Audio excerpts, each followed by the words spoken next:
Test 1, 2. Hello, test.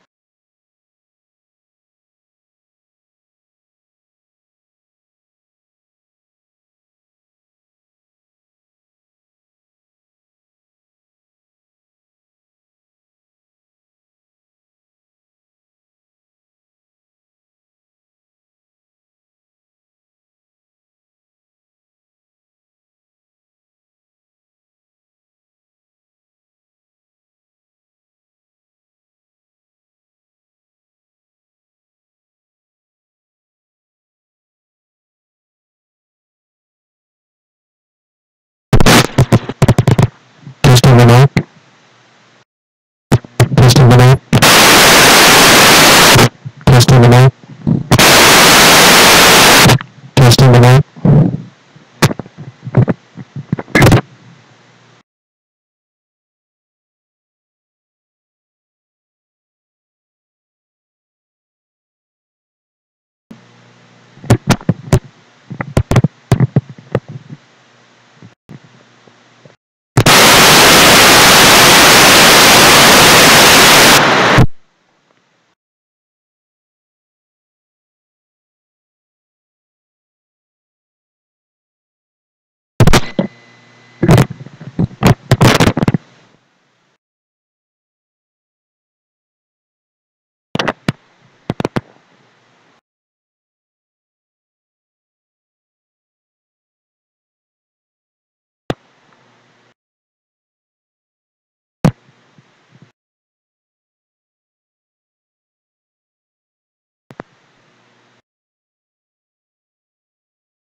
Testing the mic level. Testing the mic level. 2, 3.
Okay, I'm testing the mic and see if the volume is on 3.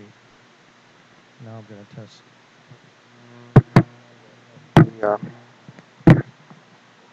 the lapel mic. Testing the lapel mic, and that's on like 5.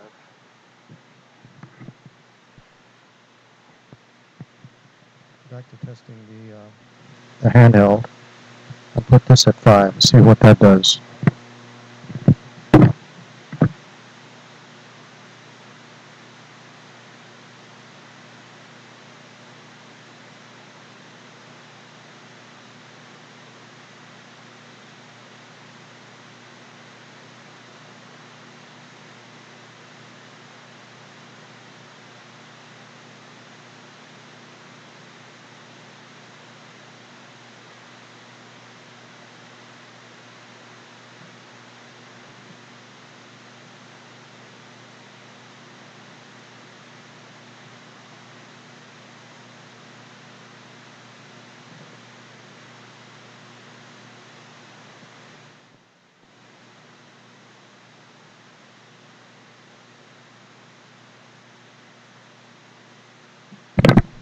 Okay, I'm going to go ahead and test the handheld.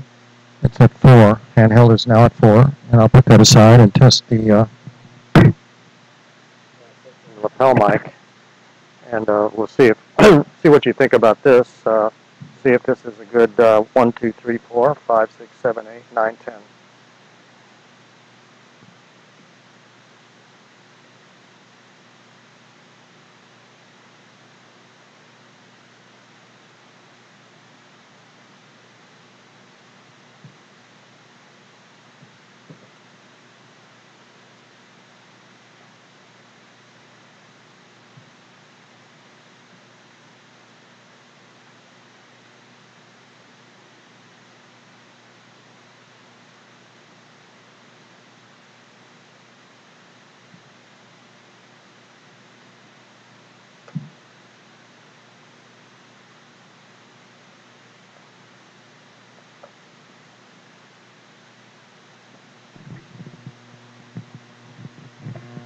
Okay, I'm going to go ahead and walk around the room with this handheld. So I'm over here by the, going to go over here by the clock and see if that works. If that works, that'll be good on this side of the room. And I'm going to go ahead and walk over here to the front podium here and see if that works. If that works, then we're in good shape. Now, if I go over here on the other side of the room, let's see if that works. Now let me just try and go up the little hallway here and see if it works here, because this is probably the worst case situation. If this works, then we're in good shape. Okay, that concludes the test of the handheld mic.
can sign in and get a name tag there.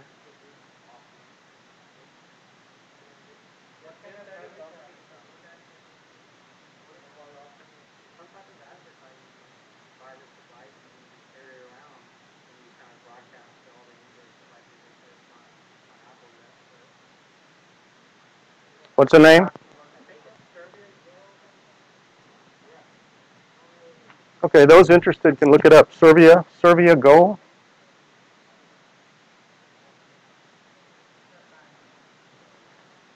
Just do a search on it if you're interested. Anything else? Oh, by the way, there's vending machines and water in the caddy corner to this building, and restrooms are down that way. Okay, elevator pitches. Who are you here? Do you have an idea? To pitching it. Have you pitched it? Well, you need to pitch it. Now's the time to practice. Who's our first elevator pitch participant? Maybe I'll go. Okay. Hello, my name is Tony Klinkert. I have a product that is a communications system tool for engineers. Did you know that communications network operators, like the big cellular companies, lose millions of dollars every day with their networks because they're inefficient? They have overlapping links. They have links under capacity and underutilized. Well, my tool solves that problem for these carriers. If you have an interest in such a thing, I'd like very much to maybe sit down and talk to you about it sometime. And if you have a referral, maybe you can give that to me as well, someone who'd be interested in a tool like this. Thank you.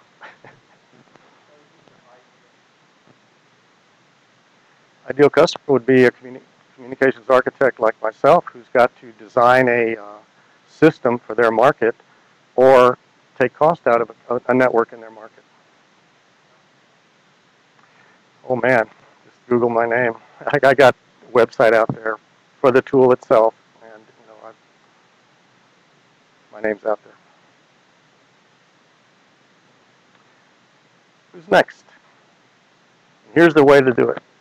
Catch our attention, state an amazing fact, state how your idea helps solve a problem, and then probe for interest, and at least get a referral.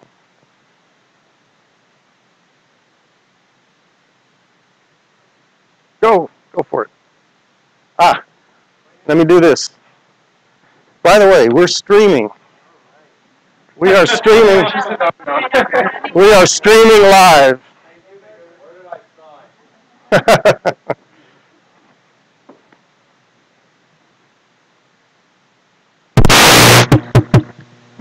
Go for it. It's going live globally, man. How many millions of No, probably one or two. Not a million. Hi guys, my name is Ahmad Siddiqui. I have a small technology firm, and over the last few years I have been developing an e-commerce platform.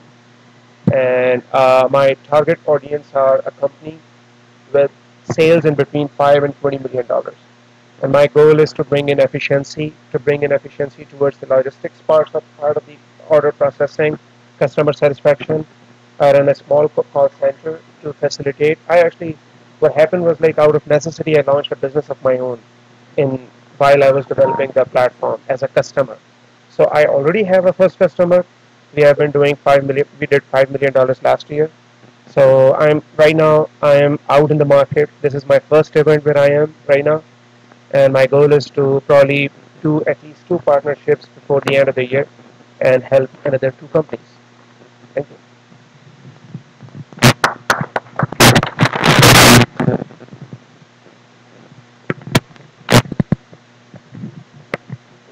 So who was your customer again?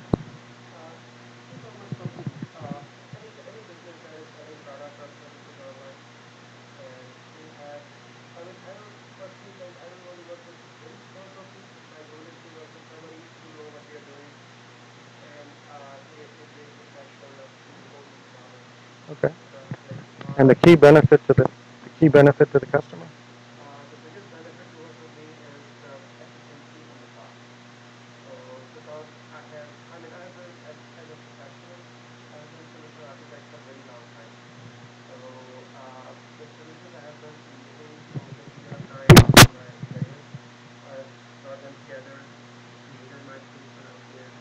cost Outstanding. and the efficiency. Those are the key metrics. Very good. So not exactly Shopify, because Shopify is a uh, uh, multi-tenant platform. Whereas my application, the platform I'm working on is for larger clients. So Shopify typically, they do specialized stores for larger clients, but they are generally made for smaller companies, just few products and limited capabilities, I would say. So you don't find Nike doing a Shopify platform. You don't find Tommy doing Shopify products. So they typically have more than standard needs. So Shopify actually caters to, I would say, like 90% of customers who have very generic processes. They do business in a standard way. Whereas I'm more of a custom platform where your business processes come into the application.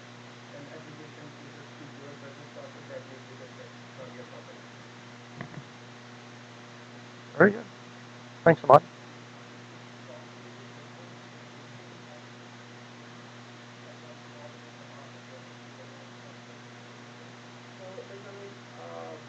So for example, like I'm in the platform, the integration side that I'm doing, I'm working with a lot of JavaScript applications. So the integration part is very, very important. So for example, Shopify is one thing, they don't offer any of their integration. So my platform is working with a few third-party warehouses, importing their information, making sure like you don't accept the orders that is not there in the warehouse. So those kind of things. So from the quantifiable integration, that I actually don't have any metrics right now, but hopefully I have that. Okay. Thank you, Ahmad. Please get with him afterwards if you are having interest. Number 2. Who's next? Yes.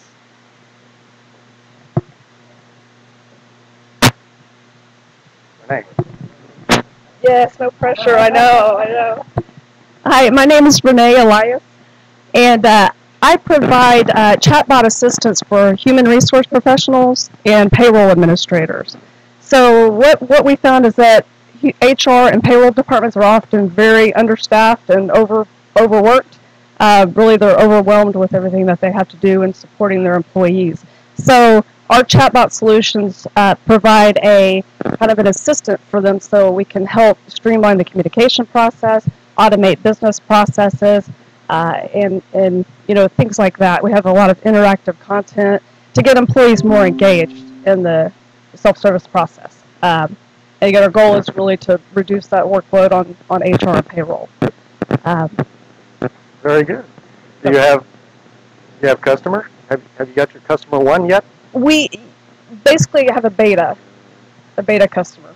So I have a background in benefits enrollment and administration, and payroll, and some things like that. So it's been a pretty good tie-in and transition. It's just a whole different delivery platform. So.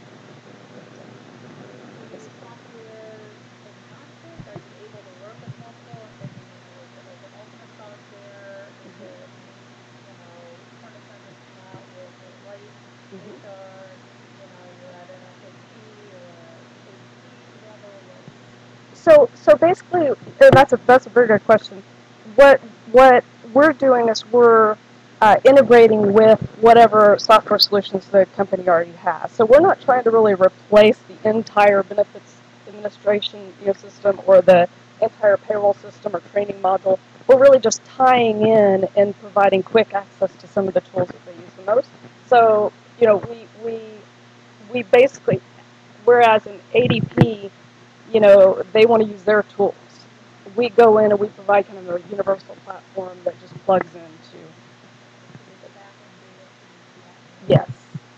Inbound, we have inbound payroll files, inbound benefit selection files, and then we have some API, real-time APIs, depending on what the vendor can do. Some of the, they all have, there are a lot of different levels, you know.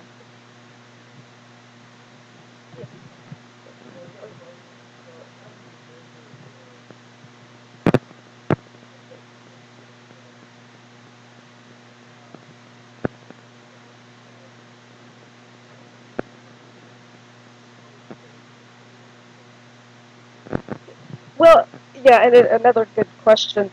We, right now, with the online, the web versions of employee self-service, the studies are kind of, there are different benchmarks, different ways to measure it.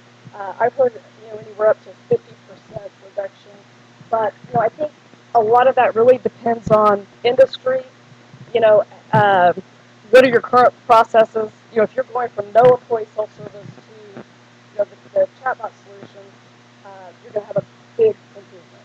But if you already have your bin admin, your online employee self-service, and you're just transitioning. So it kind of depends on what you're measuring, I guess. But again, I've heard anywhere up to 50%, depending on how many systems they have automated. If you have HR, payroll, training, time and attendance, and all that, you're gonna have obviously a lot.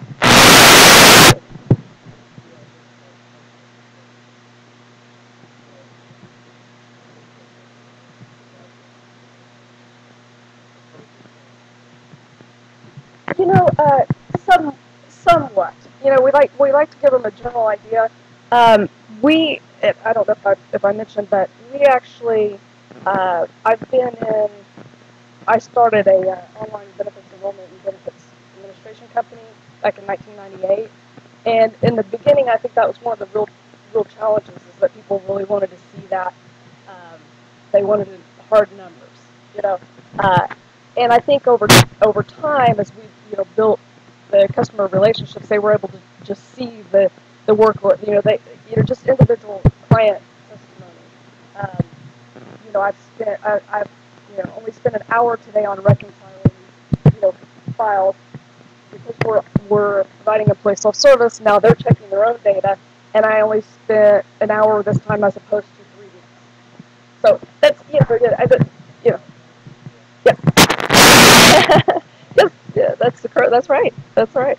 So Renee, what did you come to this meeting?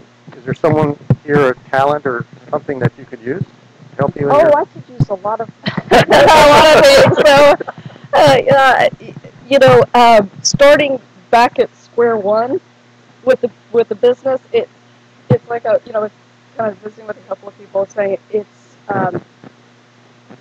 kind of hard to remember that many years back of what all did we do in those first months, the first years, So this is a lot of it's coming back to me, but I certainly need everything from development to partners to eventually I'm going to be looking more into venture capital.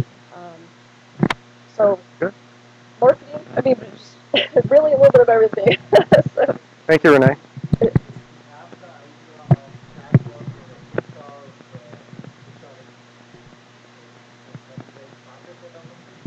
Yes. We have a solution that it's completely it's done. It's up and running. I think it's one of those things that you're always going to want to add more and more features. We're continuing to build out the AI component, so it's more fluid in the conversational aspect. Right now, we're driven a lot by buttons and links and so on within the chat messaging platform, and we have some AI, but it's with the machine learning. It's going to continue to.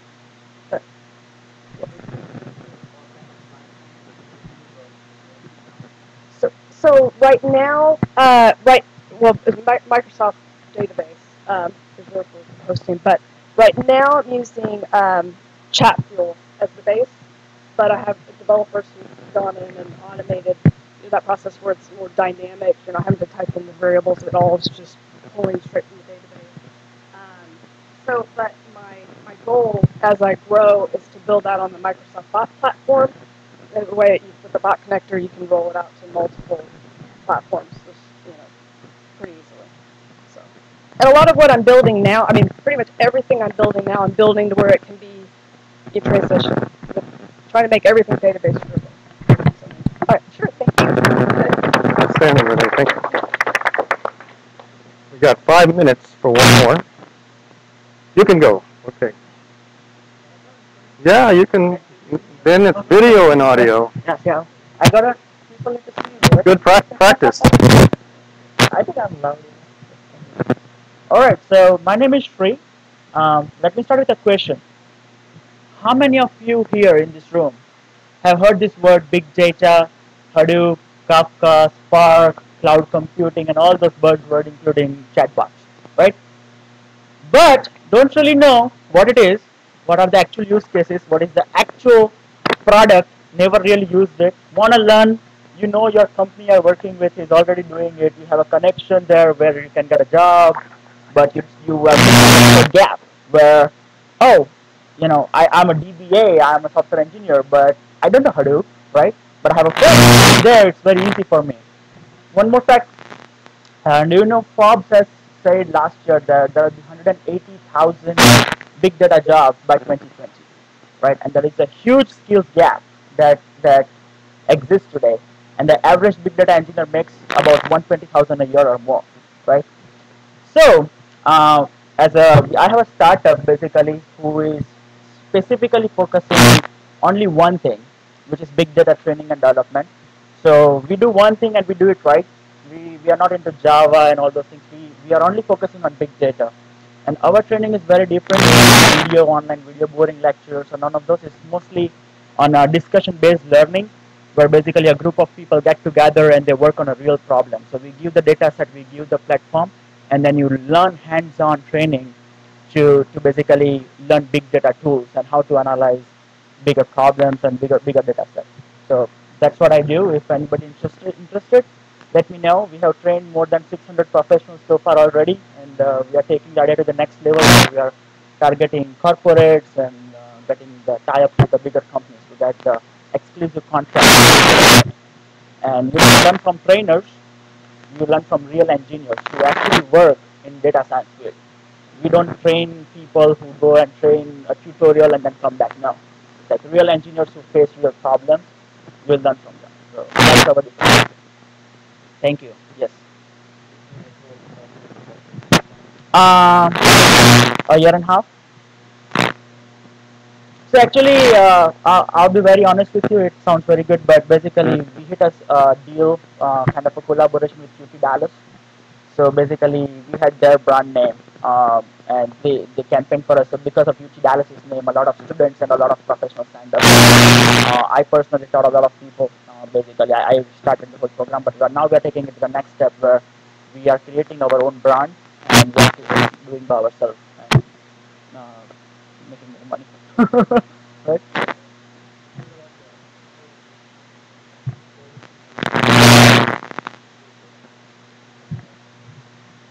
Yes, so we don't focus on giving certificates.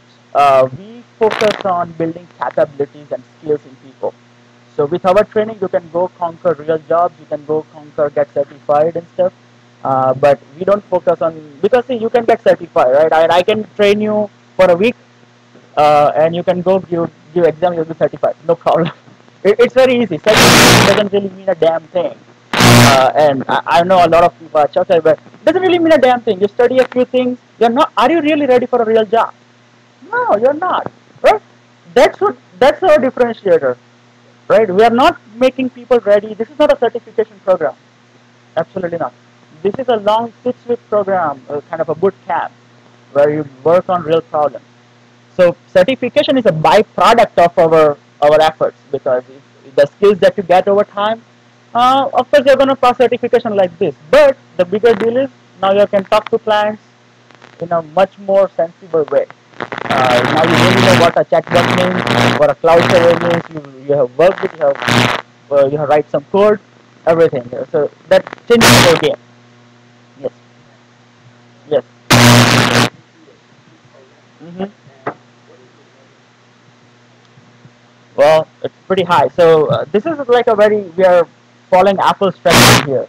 So Apple strategy is build premium products for people who are looking for premium content, right?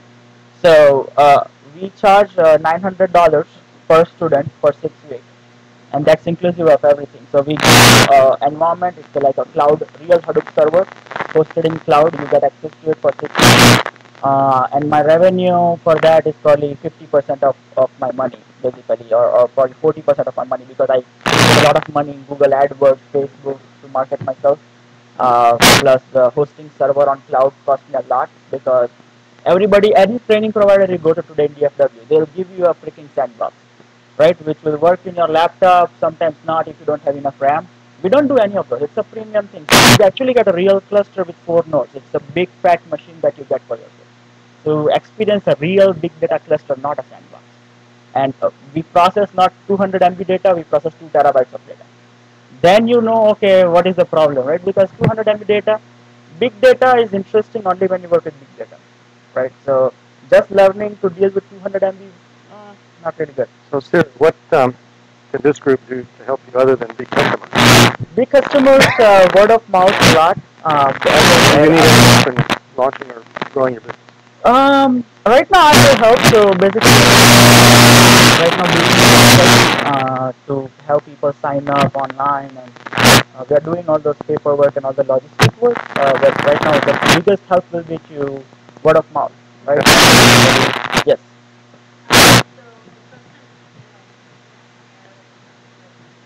Mm-hmm.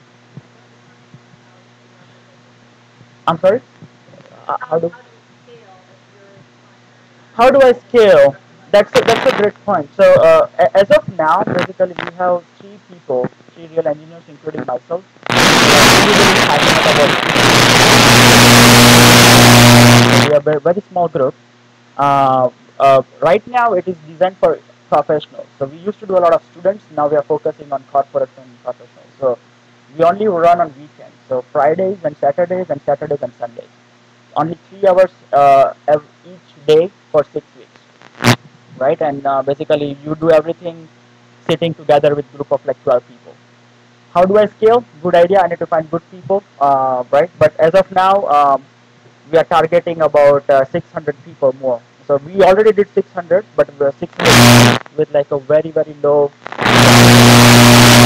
charity, right? But now we want to target 600 because we believe in our product. Trust me, like I have taught so many people and they have progressed so much in life. And then I realized, well, you know what, I can convert this idea. I have taught so many students, they come, they email me, oh, see, I got an internship. Thank you so much, right? I was always thinking about it. I don't know where to start. And instead of, this is a bigger problem for actually a little bit older audiences. Because students can go take a class, students can go in a college. Where would people go with 10 years of experience? They're already solution architects, right? There is nothing available in market which can physically teach them. The ones which are available, they'll cost you $4,000. See, like you can check those numbers online, right? So they'll cost you 2,500. Any physical class from AWS, from Azure, right? They'll cost you that much, right? But we keep our costs low, but we still make profit out of it. Okay. Shri, outstanding. If you have an interest in this, please see Shri after this.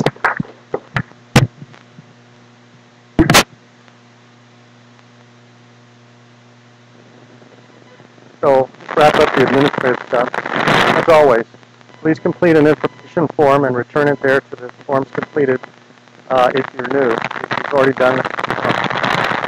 If you wish to participate in the raffle that we're going to talk about a little later, please do the following. Put a business card along with your donation, recommended donation of $2 to pay for this beautiful space and Meetup,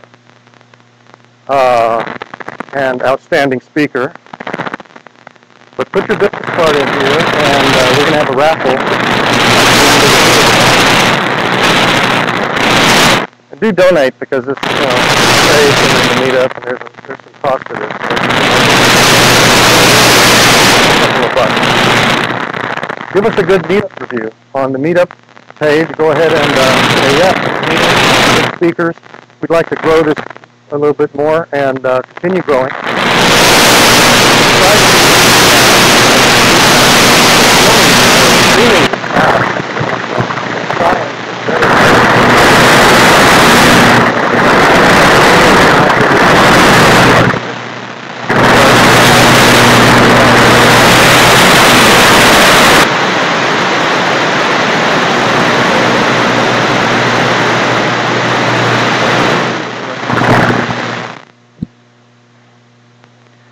And lastly, yes.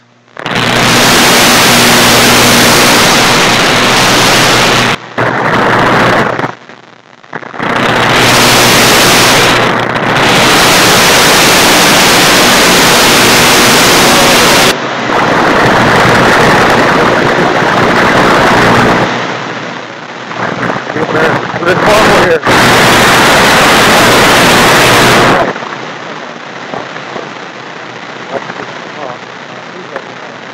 Try to get the features lined up for 2 or 3 months out. Someone has 2 more people tonight understanding that we want to approach mentor and educate us how they've done it.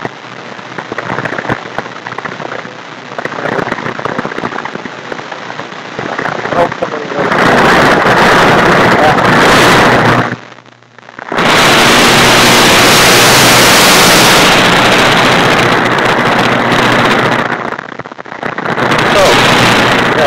With us today, Curtis Height. He's CEO of Improving.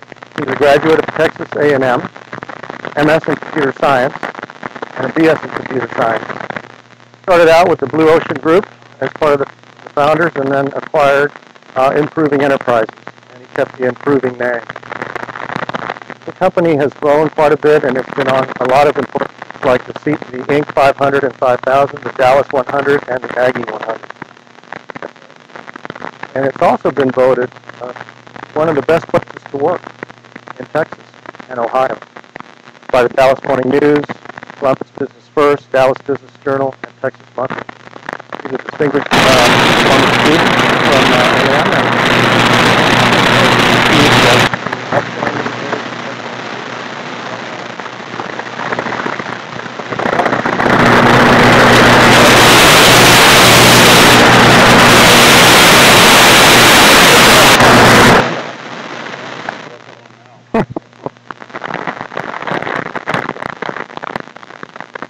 now you're screaming about it. So, first of all, conversation. If that is, I think we had some good icebreakers. I had some of my own already. Is this going to be the forward and backwards here? Yep. All right.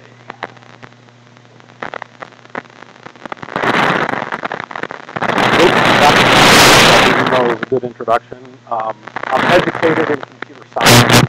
So that's where I was trained at the university level. Out of school, I went and worked for a large system integrator. E-Systems got acquired by Raytheon about a year and a half into my employment there.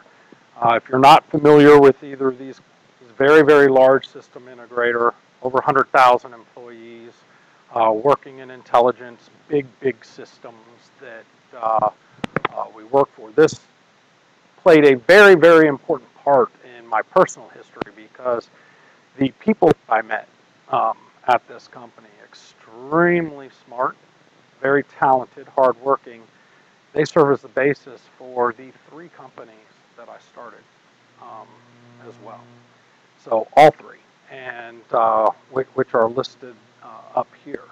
And there's a lesson there. But together, our first startup was an internal center of excellence for Raytheon. We became international source of consulting inside their organization. And we started this with the business plan, just like many of you might when you are looking into starting your own businesses or already starting your own business, as I know several of you have here. This gave us a lot, to be quite honest. We convinced the leadership to invest money and let us start, to which we started selling the other business units and became quite successful. There's a story around why we left. It's online somewhere in an interview, but the highest levels of leadership decided that we were software weenies, and that's the language they used. And I was like, well, all right, I guess that's how they feel about it, and that's what led us to kind of take the business plan, go on our own and form Expeed. Expeed, there's an impressive story. We started it in '98, sold it in '99, went public in 1999. The stock went from, and it was on the French market. That's what we sold to a French company. So there's lots of fancy travel and fun. This is the .com days, if you remember. Anybody could be successful. And so while it looks great on paper, it was a learning experience. Our stock went from $7 to $370 in 9 months. Right? It came down pretty much afterwards. Our largest client was Enron. We have very, very talented software engineers at the company, but we built Enron Online for them. We were in 5 of their businesses. We thought we were diversified. And we really weren't, because that's just like, wow, we're diversified. What could go wrong? The whole company has to go down. Well, guess what? The whole company went down. And in the matter of 2 days, we probably lost 45% of our revenues. And so there are a lot of lessons in here. It looks nice, but we fully recovered. I personally don't believe in bankruptcy if you can avoid it.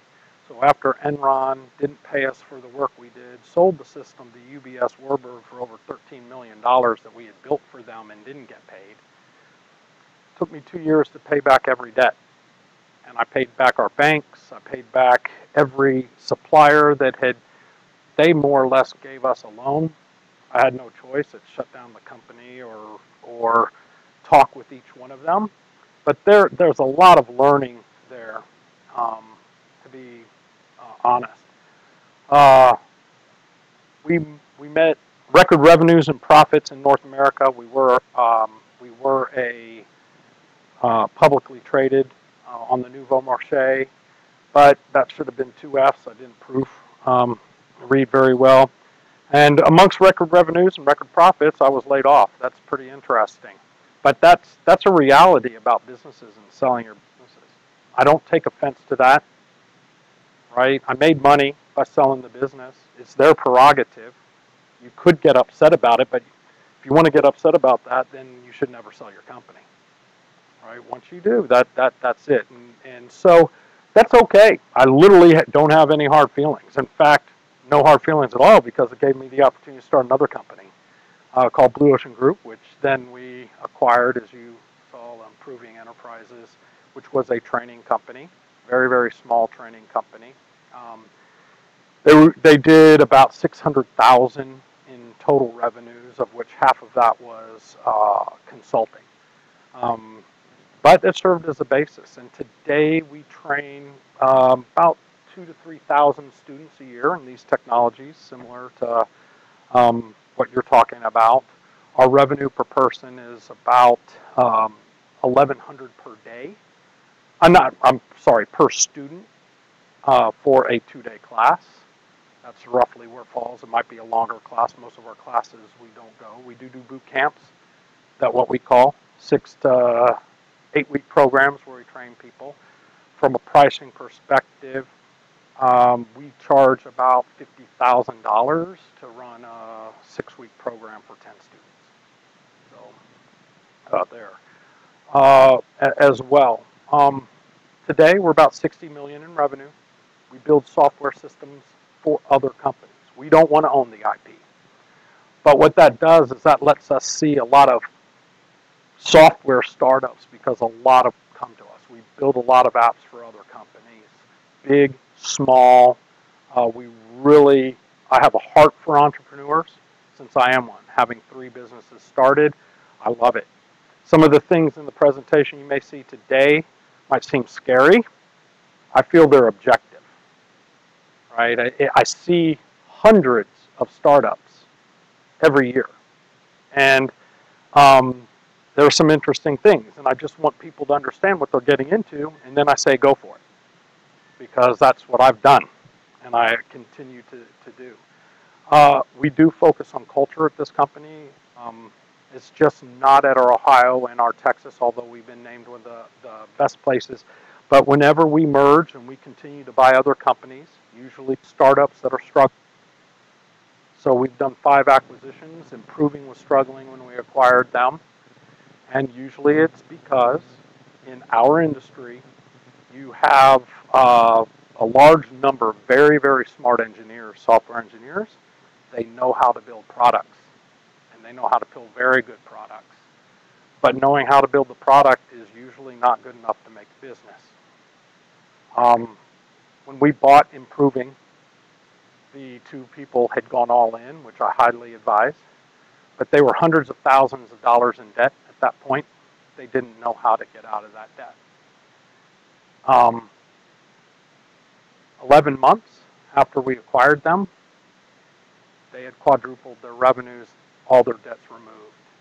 And that's the power of having good business partners that understand the business to go along with literally some of the smartest people I've ever worked with.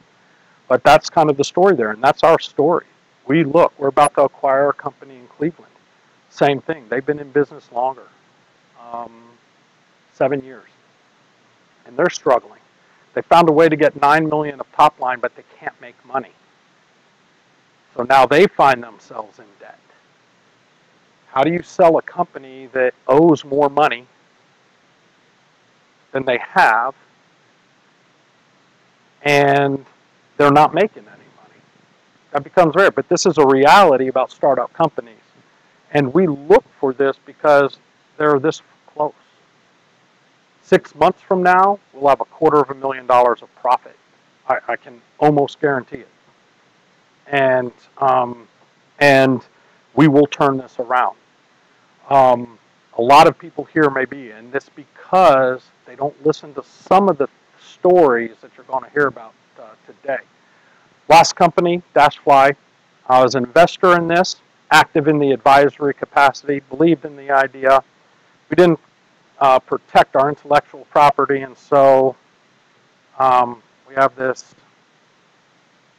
fancy Google Map company that took our idea and just it was pretty interesting. It did make money, still made money today, but the investors, which I was one of, we only got 70 cents on the dollar out of it. But the company is making money, but it's only happened to be a small, and it still makes money today. Not a lot, maybe 60,000 a year, but it takes almost nothing.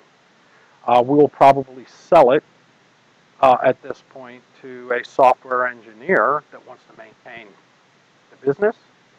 Probably it has subscribers and everything like that. You can go look it out, but probably 5 to 10 hours of work a week for that at this point. It was route optimization and using ant farm algorithms, and again, Google liked it. They could see how much traffic we were getting, and they just implemented it right out from underneath us, which is good on their part. Can't blame them. We didn't do anything about that. So now trying to get you all involved a little bit in the discussion. That's a little bit of the history here. How many of you have started a business, your own business, really incorporated? So you have a corporation.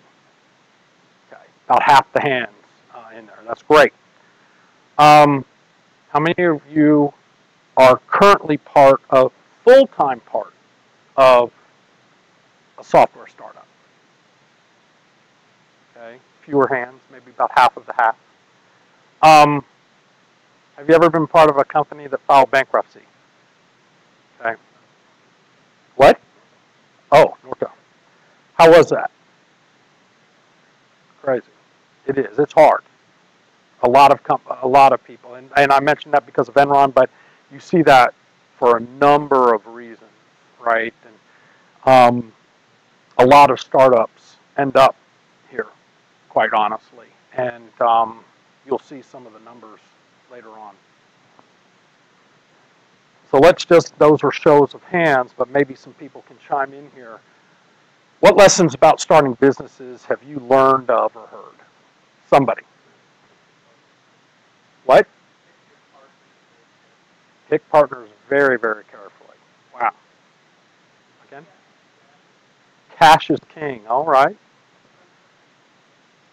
Okay. So, and I'm going to apologize up front. It's a little embarrassing, but I'm 65% deaf and I have hearing aids. And I can't always hear, so I do need you all to speak up or you'll hear me say what on every question. It's a little embarrassing for me, but okay. Culture makes a difference. Timing is important. Yes. Cash flow is critical. A lot of great lessons here. Anything specific about software businesses? You're going to hear a lot of these. I like that these are coming up.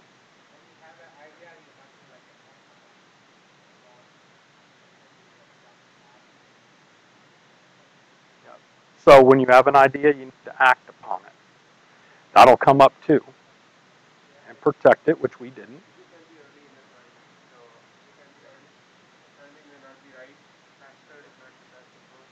Right? Sometimes you can have the best ideas and the demand is not quite there yet. And then all of a sudden 3 years later, you're like, wait a second, that was my idea. Okay, how many people have been there? Right? How about this next one? Slightly different. What assumptions did some of you have been part of a startup, did you make? People would care. That's a good one. Okay, there's a line later that you are not your first customer. Just so you know. That's a bad assumption that just because I want it. So yes, that's great.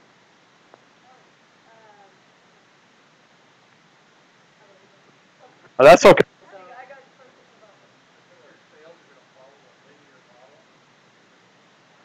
I call it endless peaks. You'll see that later on.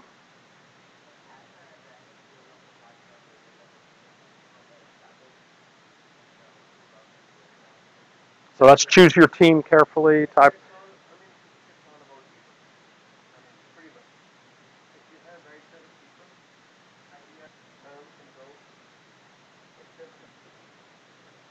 You have to have the right people.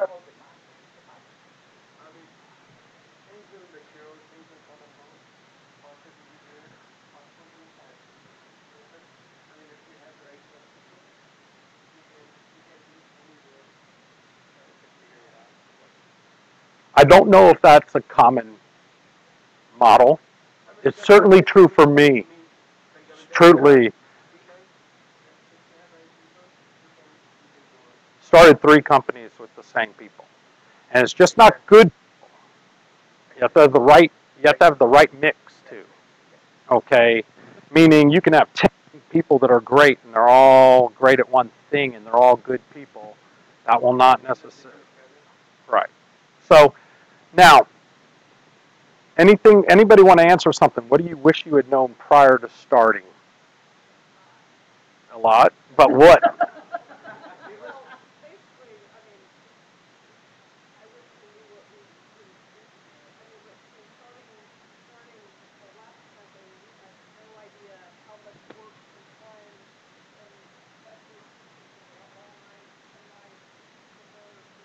Takes way more to be successful. And I'm going to give just some credit to the team that I work with personally.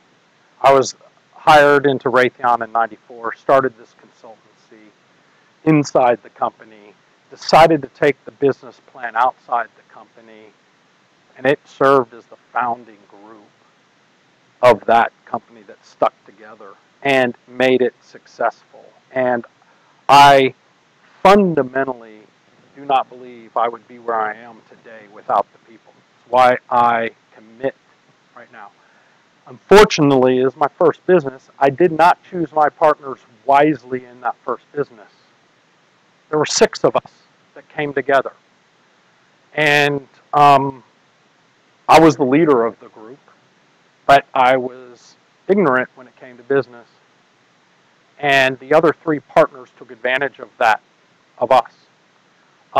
Having probably, for the same amount of money investment into the business, 10 to 15 times the equity position without telling. I just assumed, and that's why trust is a big thing to me, both me extending it now and receiving it. But Again, a lesson learned, right? I made a bad assumption. There's nothing wrong with asking questions, for asking for visibility. It led probably to me swinging the pendulum the opposite direction, because in this company, started it, I shared 85% of the company with the very people that had followed me from company to company, meaning I only kept 15% of the voting shares. Every decision we do of merging a company, my salary is not in my own hands, it's in a few people within the company, all right? Meaning they get to determine how much. They get to determine whether I'm the leader of the company. They can vote me out. I represent 15. I'm going to vote for me, obviously, at least if I think I'm doing a good job. Means that does you no good. A lot of entrepreneurs, that's a risky thing, but you have to remember, this 4 that probably represents 80%, I've worked with them for 20 years, so I trust them, but they trust me as well. So what I want to talk about today, though, is the realism of starting a software company. I see this all the time. And it's going to sound like I'm telling you not to do it. That is not what I am telling you not to do. I am telling you these things because these are the realities that I have seen. I'm going to start with what I call the first myth. And I've kind of mixed in a Greek mythology here, but myth 1, if you build it, they will come. A lot of software engineers. I've made, really, I've probably made a living off of people assuming this. I build it, whether I build the right service, I build the right product, and man, the customers are going to come rolling. All right. The reality of it is that finished software product is rarely the best path to success. Rarely. I'm not sure if I've seen it be the best path to success. So why do you think people focus on the product, especially in our circles? Why?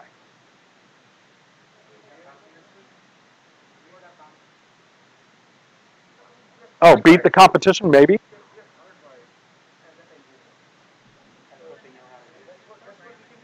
That's my theory. You care? It's what you're good at. It's where you're comfortable.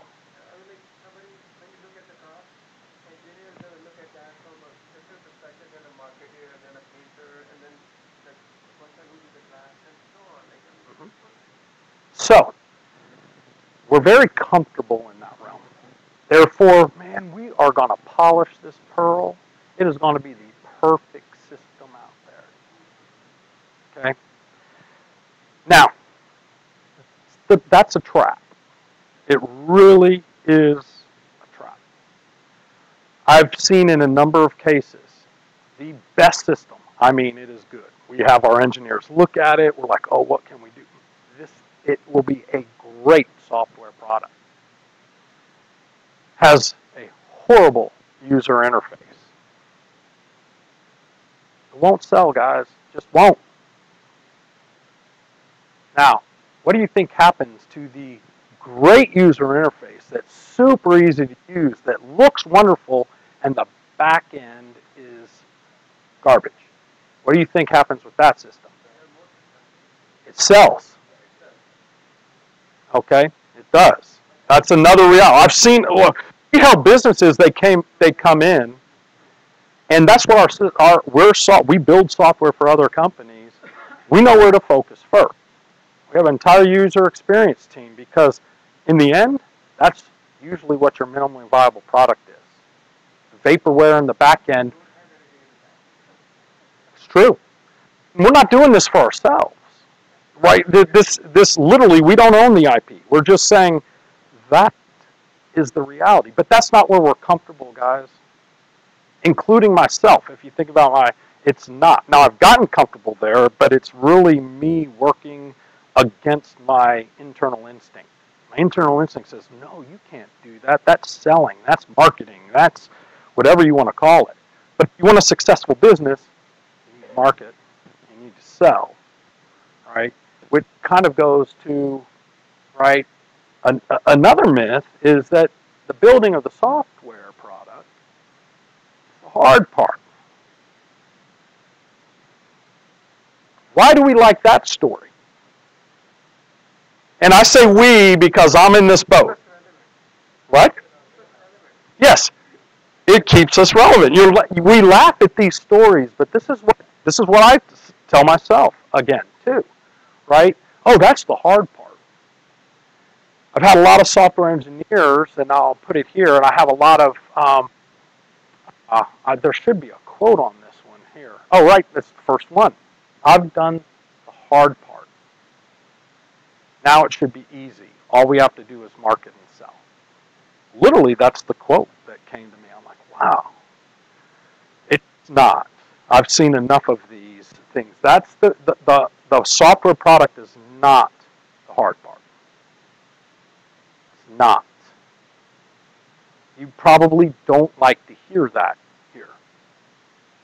But I really, that's the reality. Because I can't tell you how many great products, and they just get passed up by inferior products that know where the real hard part is, which sales are the most important aspect of a business. We can't pretend otherwise. Without top line, except in the most extreme cases, which everybody likes to point out, the Twitters of the world, the YouTubes and things like that, right? Yep, they do exist. But you're talking about such a small, you'll see the numbers later, that those, while I love to dream big, maybe I can't dream big enough, so I can't be, maybe I can, I don't know. But that's also not common there.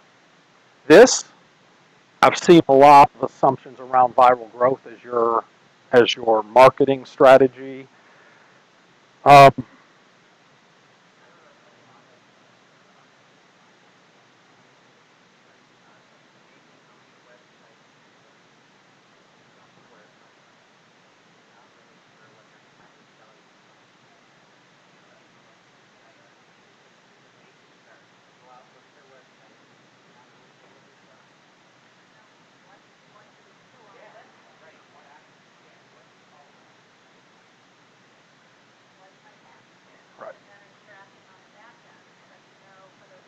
That's most companies. Maybe it be true of our company. How many people looked at the improving website? What do you land on? Does anybody know what you land on? The landing page? You're not. One thing, trust. It's one line. Trust changes everything. We're a software services company. Why do I lead with trust? I can talk about that. It has a whole story behind it. I believe our first job is to establish trust each and every day. It is one of the biggest challenges in the IT industry that we face today. I am the IT industry. Outside of sales professionals, the IT professional has the worst perception of CEOs. That is really unfortunate because I'm one of those. And I'm like, really? I'm an IT professional and this is it? And the reason is very, very smart people, but there are these trust behaviors that we focus on at the company. And when we focus on trust, what we end up seeing is that our customers, our stakeholders, really, they start to get the win. They start to become trusted inside their own organizations. Everything from talking straight, being transparent, things that we have a hard time doing as a profession is what I promote. When we're behind with the client, I tell the client we're behind. I tell them how we think we're behind. Tell them you can kick us out as a partner. It's not like we went in thinking, oh, I'm going to lowball this estimation of this project. No. These 30 things came in, which is your fault, right? And they need to own it. But here's other ones. You know what? We underestimated this. Here's why. We gave our best efforts, and if you've ever estimated software, it is some of the hardest things to estimate out there as well. But most businesses fail because of sales, not because of good ideas. We have great ideas in here. I guarantee there are 10, 20, 30 million ideas in this room right here. Guarantee it. That's not the challenge. The sales is the challenge. So myth three, finding my first customer is my first priority. How many people like that? Think that's not a myth. Okay. This one's a little tricky. It's very close, but not exactly. Okay. Finding your first investor is your first priority. And that investor can come in very many flavors, right? And here's where I said, you are not your first customer. That's where the customer, right? Just because you like of course, you're not going to do something or build something you don't like or doesn't add value to yourself, but does it add value to somebody else? Your first investor may or may not be your customer, but they should be full paying. That's what I mean by investor. Can you get somebody to invest $500,000 in your idea? Whether it's a services company, whether it's a software. If not, why not? If it is worthy product, if it is a worthy idea, why won't somebody invest money into that idea?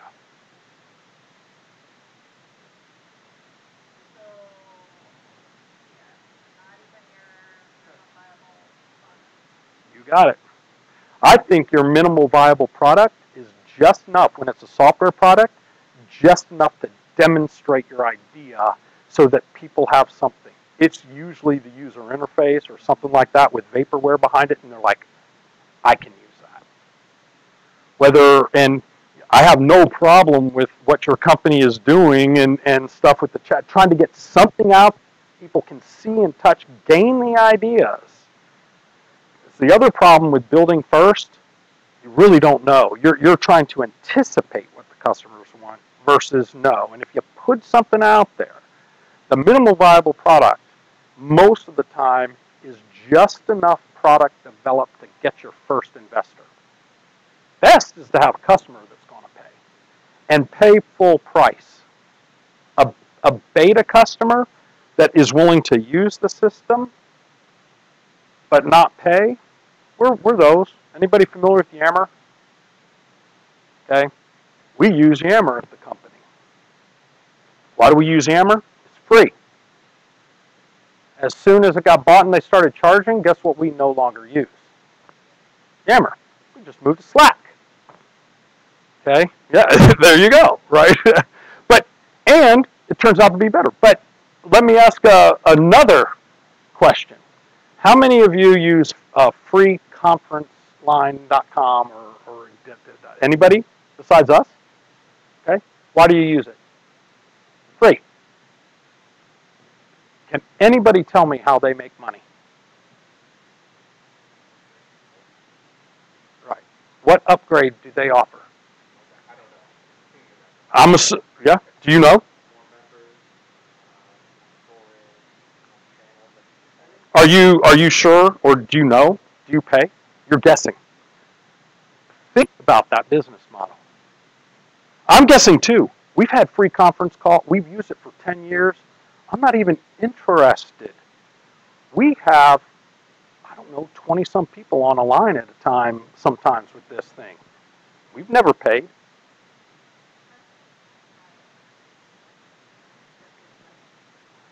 Just on some earlier. Well, it's not free. It's not freeconferenceline.com anymore then, right? But we're using it for free. And we have been. I have that same music in my head for the last 10 years. Okay, maybe you get better music. Okay. My point here is it has to be valuable enough for somebody to really put money into it.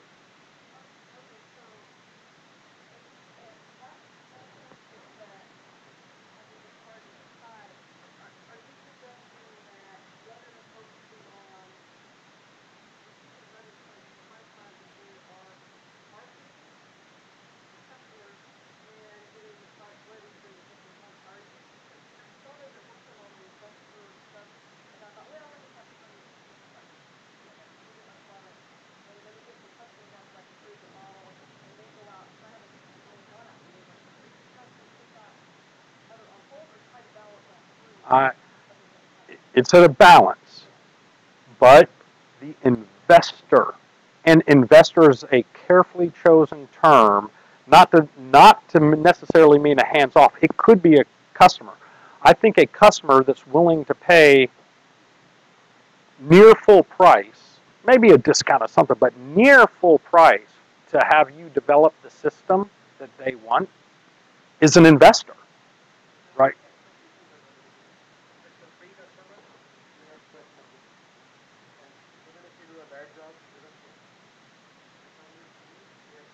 Commitment. Yep.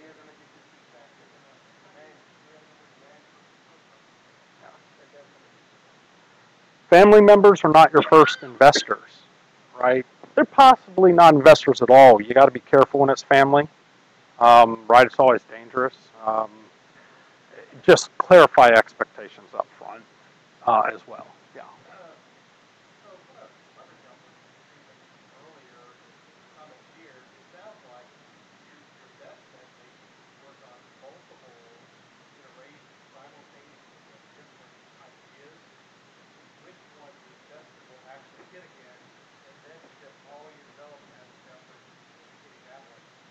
It is one approach, right? And it's one that I've seen successful. Somebody knows they want to be in a particular area or industry, and they're like, okay, I have this idea, this idea, this idea, this idea. Instead of having a full product, they get enough of the product just to give a demonstration to gain the interest. You will see where you gain the interest. And what I'm talking about are not laws or anything like that. I'm talking about from the experience. There are exceptions to every single thing I'm saying here, right? But I do believe these are the realities. The reason why I say about family members is it just, if they don't know what they're getting into, and I saw this in the .com, and not with our company, we are fortunate, but so many family members put money in thinking, oh, I'm going to get rich. And there went 50,000, there went 100,000. There's actually legislation around who can invest in a startup that you are not an interested party in, meaning you're not an owner in at a significant level. Here's one myth that time is money, and what I'm really going around is that sweat equity should be equal to financial equity. This is a hard one for people in this room to come around. Okay, this is not about timing. Time to market is important and everything like this. This is more that this reality that a money investment holds more weight than time in a startup. If I'm willing to give away 5% equity for hundreds, maybe 1,000 hours of work, I can have 1,000 people lining up on my door overnight. 1,000. You know, I doubt it is so hard to get one person to give $100,000 into a startup. And I heard cash and things like that. Not only cash flow, but having cash. It really is, guys. And this is a misconception. You can have a great idea. And if it really is a good idea, and you find an investor that is willing, your 10%, even though you're like, wait a minute, how am I ending up with only 10% of the pie? They're willing to put in 7-figure money or something like that. That's a win. That's a win, even if the pie is smaller. I don't know, and I'm not going to suggest how to negotiate, but that real money, they're not even in the same category. And a lot of people want to tell ourselves, I've done this as well, that my time is worth that money, because isn't time worth money? It's not. At the end of the day, when 95 out of every 100 businesses started go under, you lost time, your investor lost $100,000. They are more in the software industry. They're more of the pig, which is somebody, there's a story around pigs and chickens and how, if you're familiar, right? So with that story, but it's an endearing term, but they're more vested in breakfast, right? The chicken lays eggs, the pig makes bacon or sausage. Well, wait a second, right? So it's not. Salary for time is not the same, but it's a lot of people want to claim. It's hard to find cash, and cash is what runs the business in the end. Yes.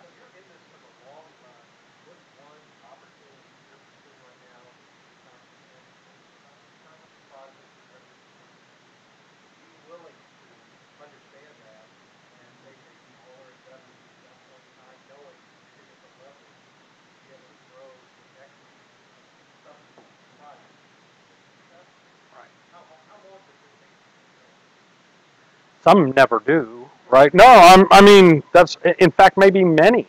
I don't know. Maybe most never come to that reality. Okay? I really, if you have an idea that's worth $1 million in investment from an angel investor, from some of these investment groups, but they want, you see it on shows like Shark Tank, and you're like, how did they just give up all their business for $500,000? That's right. That's a big win. They got $500,000 and they still have 20% of their business with some of these people on TV backing their idea. I mean, I'm like, almost all those deals, I'm like, take it, take it, take it, take it. So it's easy. Reality, starting a company is anything but easy. How do you know that? Who here doesn't have a life goal of being financially independent? If it was easy, everybody would do it. Everybody would do it.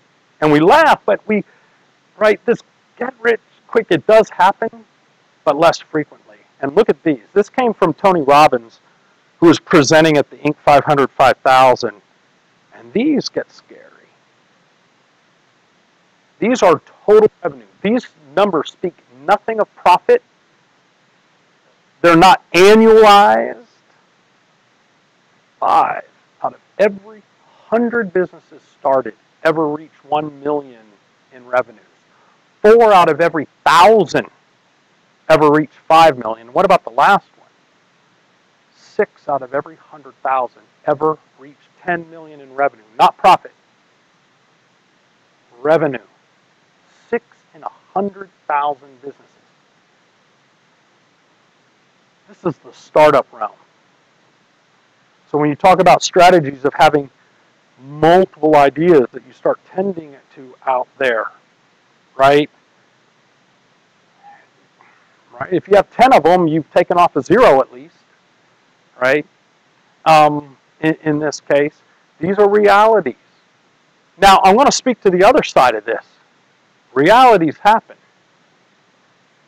This 6 in every 100,000 happens, and it could be in this room, right?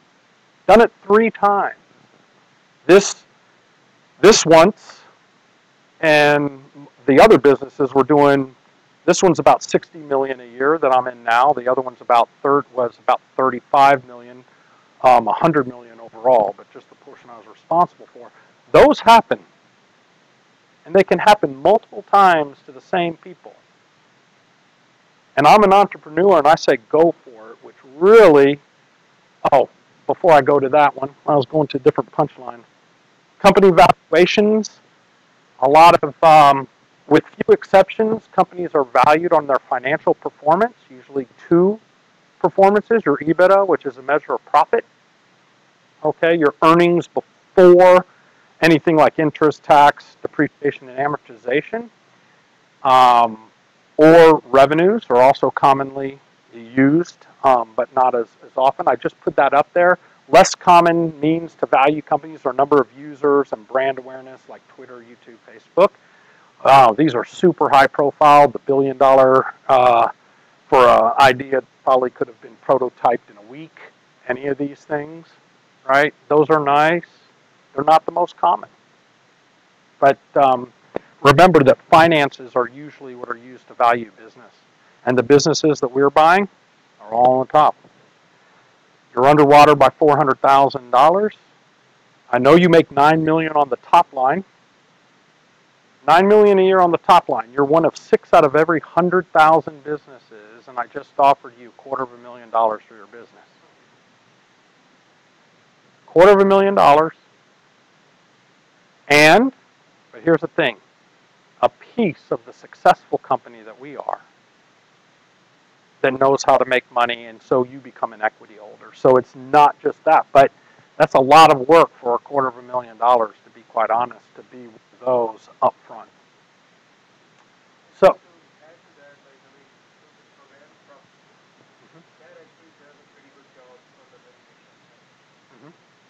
so what the? Yeah.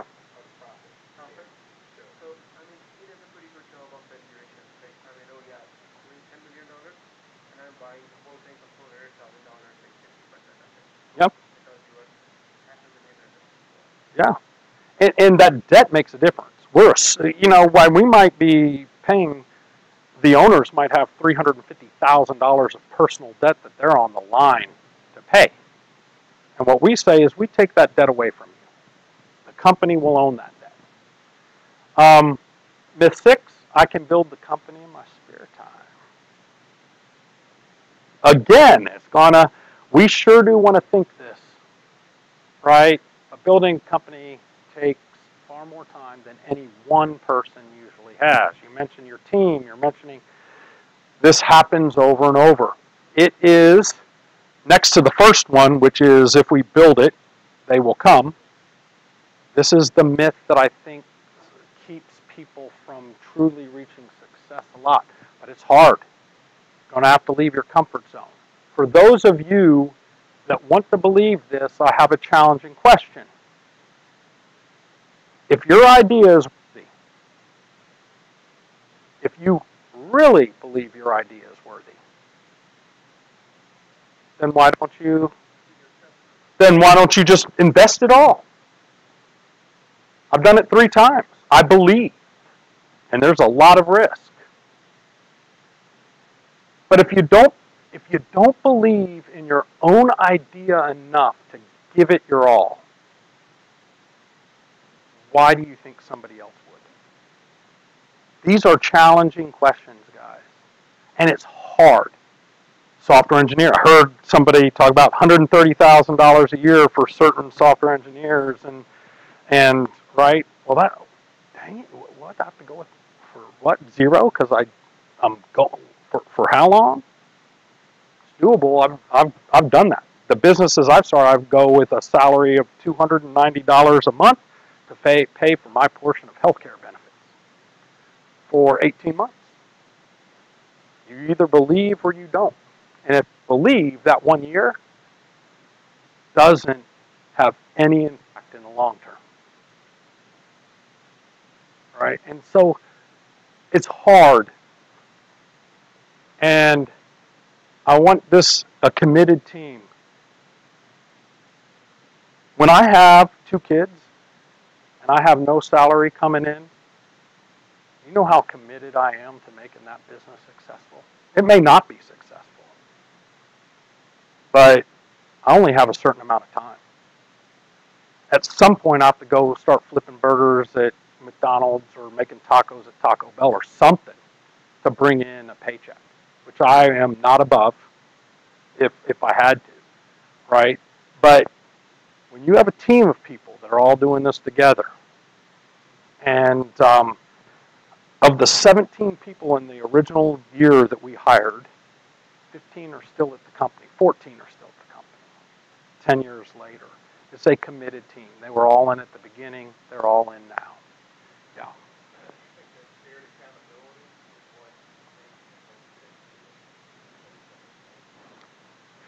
Yeah. And what we did, just so you know, as it worked, Rick, my partner, and I, 2 of us were for a full year, we're going without salary no matter what.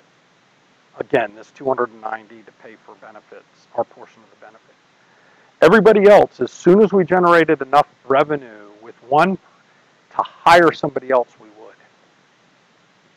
Right? But we were doing it responsibly. We had to generate enough revenue to hire somebody else, generate enough revenue, meaning we went from when we acquired the company, Improving, that was losing money at $600,000 a year. Then we moved to $2.6 million in our first year, but we made only $65,000 in profit because what we were doing is gobbling up the best people, the members of the team we wanted, as soon as we could afford them. That was our strategy, man. The best people. You heard that. I really believe in the best people, the right mix of people. Right? And our head of marketing, one of my best friends, she was working at another company, okay, minimum consulting, doing some high-end consulting, and then she would work 40 hours, so as if on this one as well. Now, she ended up with a big piece of the business because of what, but we couldn't afford her at the beginning, so she generated her own revenue and worked in the company. And those are the types of ideas that happen, but it comes down this, right? Can you really afford not to be? If you believe in your idea, I'm going to say go for it. The younger you are, the easier that tends to be. The less dependence you have, the easier that tends to be. The more your higher your lifestyle of living, the harder that is.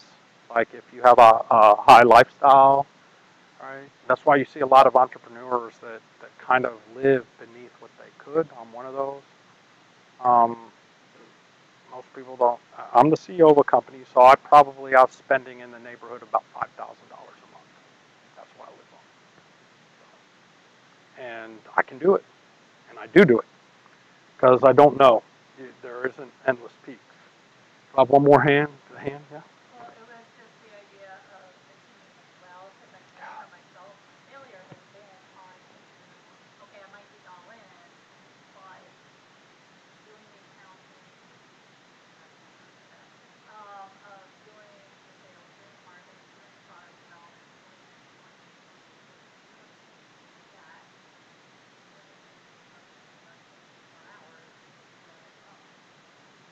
Our formula, there are. So our formula for that, a couple of us going without salaries, right?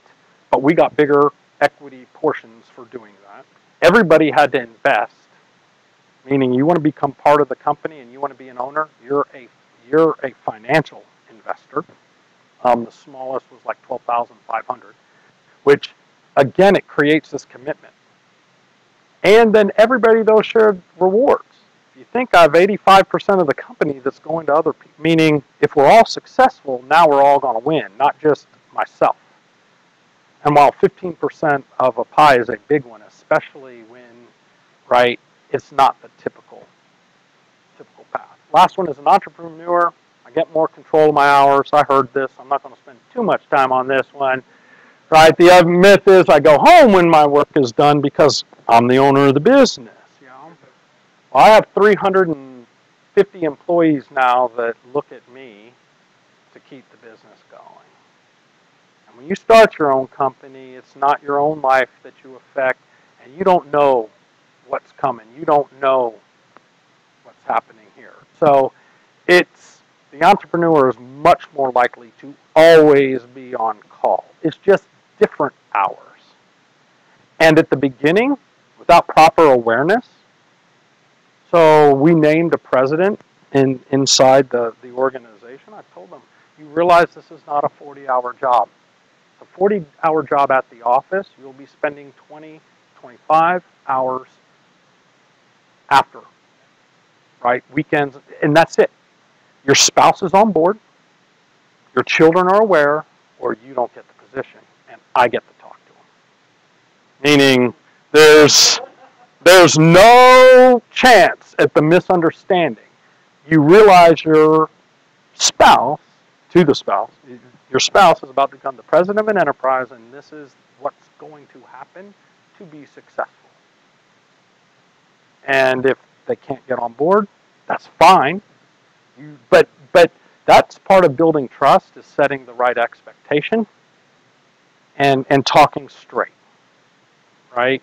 And that's why I say without proper awareness.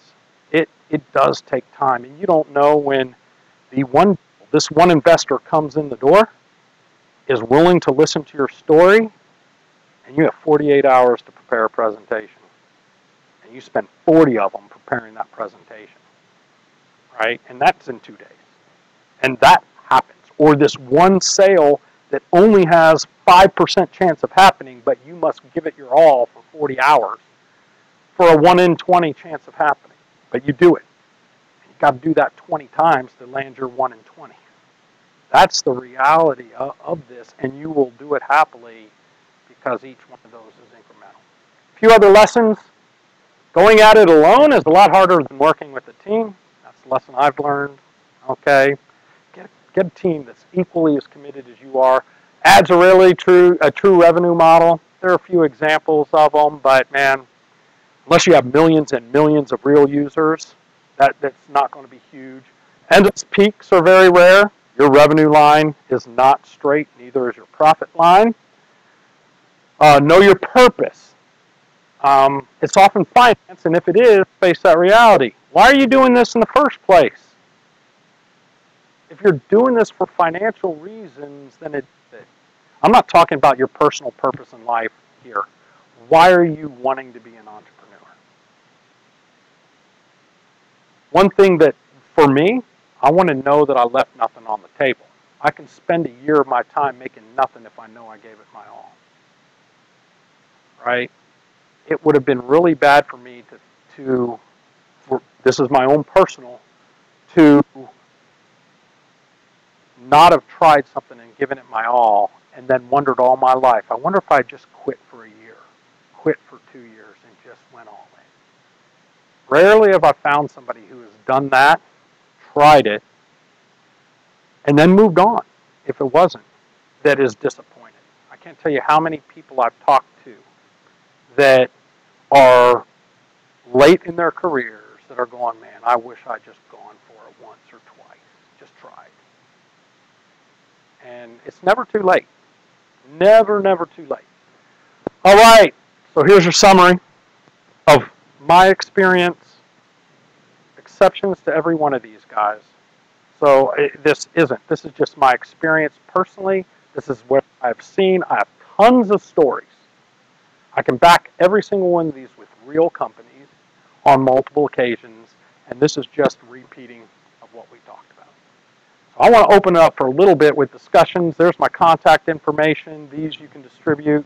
They're not perfect. These are draft slides, guys. I'll admit that. So probably find more typos than the one that's kind of a little awkward, but yeah. You said early on that you were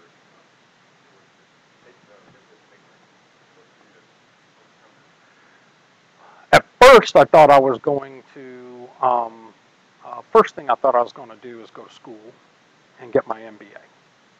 And I did that while I was starting the first business. What I quickly learned is when you're starting your first business, you learn a lot about accounting, about finance, about cash flow, faster than anything they teach you in school. That's true. The license. And some you can't prepare for. Enron goes out. I have to lay off a third of the people in 2 days that are my friends because I'm a culture company. What do you do there? That's a real life lesson because the alternative is you lay off 100% of the people in 2 months or a third of the people today. The worst is a life-changing event. Many of those people came and worked for me again. But trial by fire when you're an entrepreneur is almost the fastest way to learn. I don't know any other way to really learn. Even when I'm mentoring, I spend about a quarter of my time mentoring leaders inside our own organization. One day I truly hope one takes my position. Is you tell them the lessons, you tell them this, and they go, nope, I know better. Maybe they do. I mean, you can't stop them from dreaming but I'm just like, some are so obvious to me in some of these that you're like, been there, tried that one like 100 times. Seen other people been there 100 times. Here, let me have you talk to these 100 other people. Nope. So it's not just me. They know better. You're like, right. And right. So you try to bring that in, but the trial by fire is where you learn a lot. The other thing is, I'm going to say this. The business itself is a lot easier than most people understand. The accounting, learning about EBITDA and earnings and cash flow. I mean, they'll take care because, and they take care of themselves. What doesn't take care of themselves is sales. Okay? If you have sales, all your other problems about, oh no, what happened to all my cash, or what, I mean, that will fix itself. So the business itself is way more intimidating. I teach an internal business class. Okay, here's our finances, here's our balance sheet, here's our income statement, our cash flow. And after about 2 weeks, people are like, that's it? Yep, that's it. You got the overview there, and there's not much more to that except crisis when it comes. Sales, marketing, those are, and in improving, everybody's responsible for both. Everybody, every consultant. It's not just our sales team. 90% of our leads come from our consulting team. No, outside of our sales team. 90%. They're speaking. They are attending groups like this, just meeting people that might have similar needs. Same thing with our recruits. Right? We meet people. That's what you do. Don't underestimate the power of network. Any other stuff?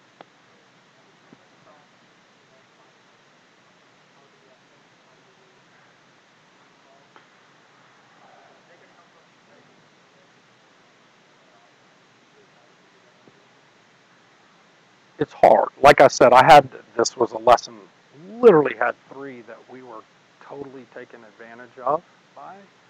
And part of the blame and onus is on myself, right? You're just ignorant at the case, and that's not bad. He just had no experience in it. What I can tell you is every partner I chose that I had worked with prior, not a single one turned out to be like those other 3.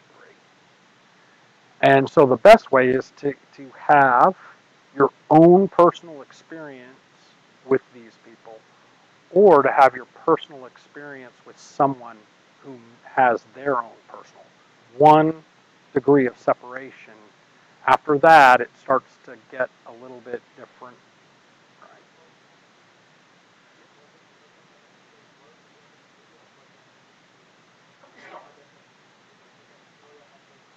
I'm going to throw trust out there.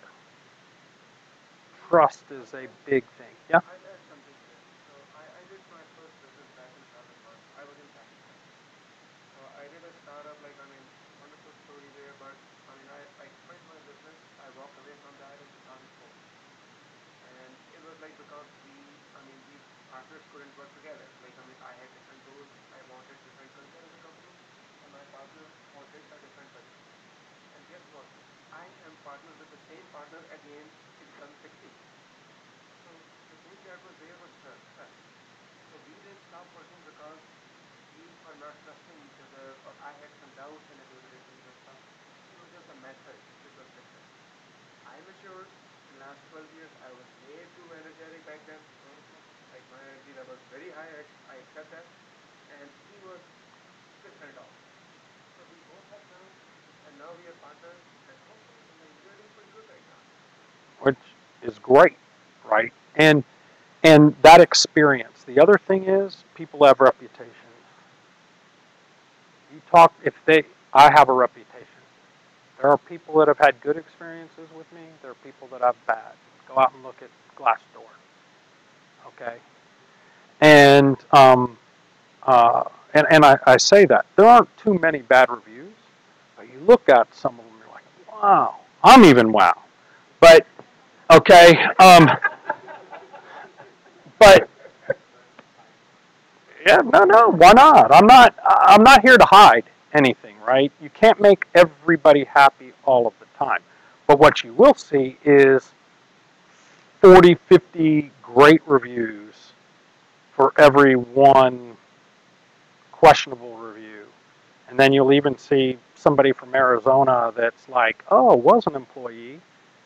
Here's a bad review from an employee. A day later, a bad review from a former employee, and you're like, wow, imagine that.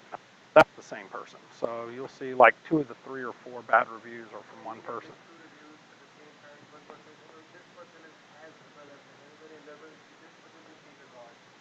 Right. Yeah, yeah. And that doesn't happen because you will see consistency. You will see the real patterns, and patterns do matter. When you get a big enough sampling, you'll see 50, 60 reviews. Like for somebody in my position, there are tools like Glassdoor, but there are other tools out there. We each have our own reputations. And so do the diligence like that. It may take time, but find the reputation. Yes.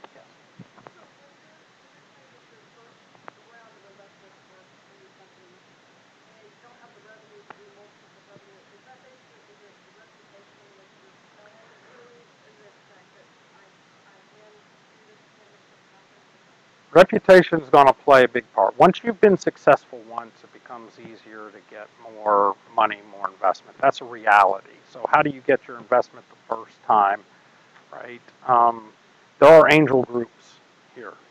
You don't have to have revenues to get investment. You can go look there. If you literally look up at Angel Investors, Dallas, North Texas, you'll find all sorts of groups. You put a teaser, if you can't put a teaser together enough to get their attention, you need to revamp your teaser to at least get in front of them. With enough practice, you will, and that makes it. You will get in front of this. There's 2 or 3 or 4. I mean, these are easy groups to find. There is more cash now, especially in North Texas, than most places in the United States, what they call dry powder, just waiting to invest. They're waiting to be convinced that your idea is a good idea. Get your first investor.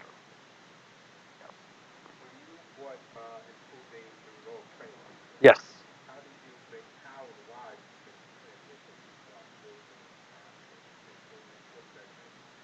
Okay, so our goal overall is to build great software systems for other people. And we want to do it in a way that inspires trust, builds trust with IT organizations, for CEOs, and that's kind of involved. It was not, from the very beginning, Blue Ocean Group was not about training. We just realized that training is one aspect of what we wanted to do, which was to either build or help others build world-class software systems. So the training very early on was in our business model, and we said we can either go build this from scratch, or we can go find a company that's willing to merge or sell to us or whatever. And in that case, we found Todd and Jeff, great friends of mine, that were running the company. They were in debt problem. They had about $200,000 of personal guaranteed debt, and they're going, oh my goodness. Like, let us all assume that, this big group of people. The debt's no longer yours, but you merge on in. And they became our training arm, which is still very, very good arm of our business today. But our overall goal is to help others either integrate or build the systems that they can imagine. And we have a great team. We've worked, remember, this team worked on all the CIA, NSA systems and stuff that were, I mean, these are big time people back from Raytheon, and that kind of serves as the core, is part of the business model.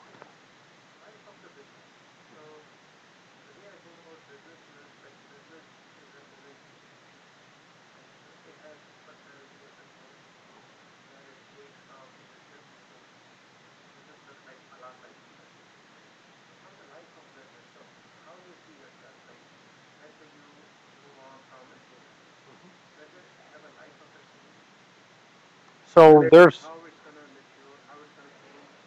you hope, right? But it depends on the leader that's coming in.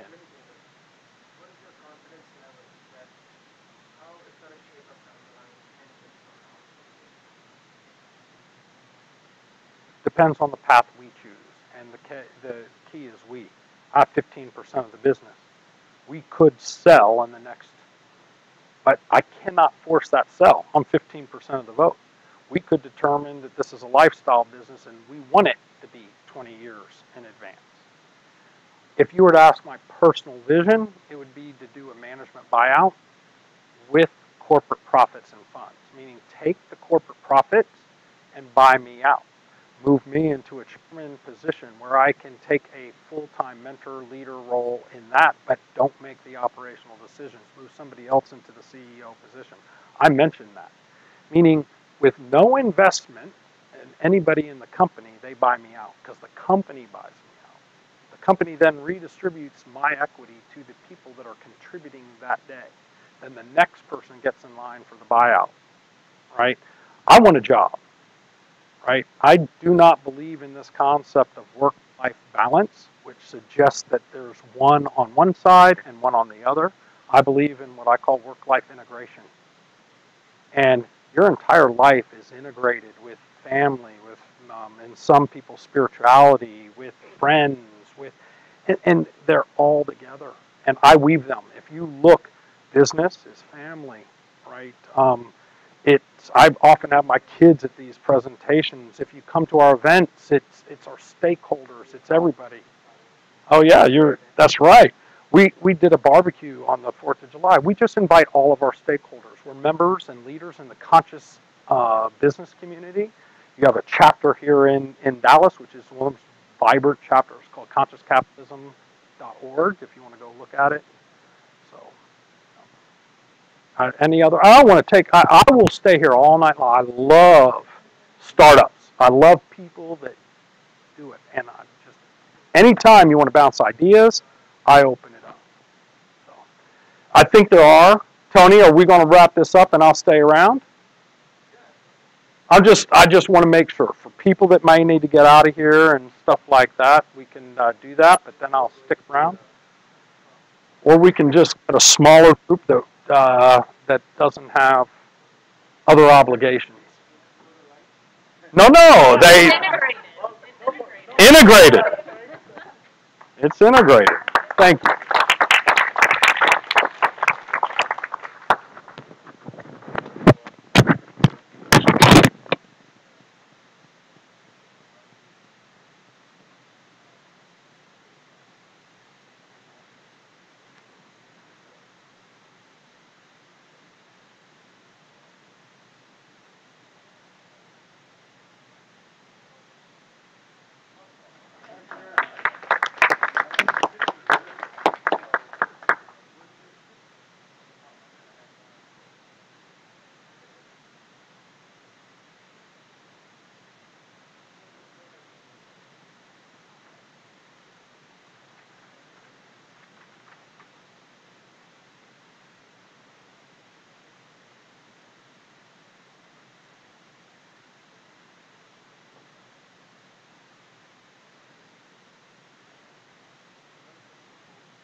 I'm going to skip around for as long. I'm going to fly out tomorrow.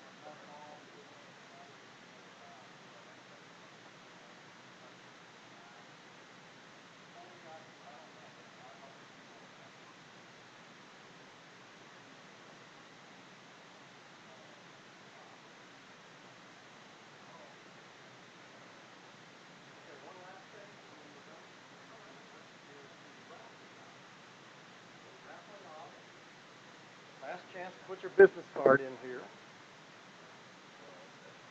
Raffling off a Starbucks card. How do you know which box?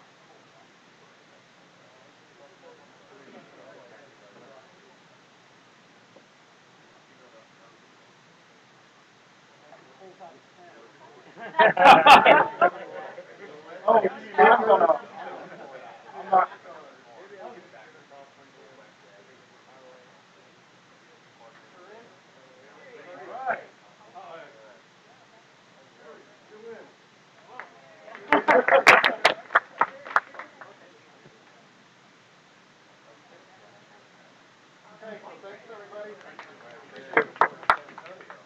How do we get a copy of the presentation?